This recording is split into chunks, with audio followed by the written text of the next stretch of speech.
जिंदाबाद जिंदाबाद जिंदाबाद भीम आर्मी जिंदाबाद.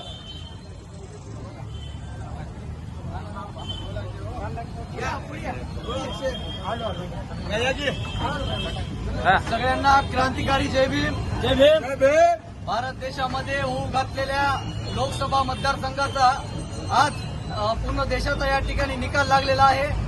यामध्ये भाई चंद्रशेखर आझाद हे उत्तर प्रदेशमधील नगिना या मतदारसंघातून भाई चंद्रशेखर आझाद यांनी निवडणूक लढवली होती. भाई त्या ठिकाणून 1,51,000 मताधिक्यानं त्या ठिकाणी निवडून आलेले आहेत. त्याबद्दल भाईचे या लातूर टीमच्या वतीने आम्ही या ठिकाणी मनपूर्वक अभिनंदन करतो. त्याचबरोबर नगिना मतदारसंघ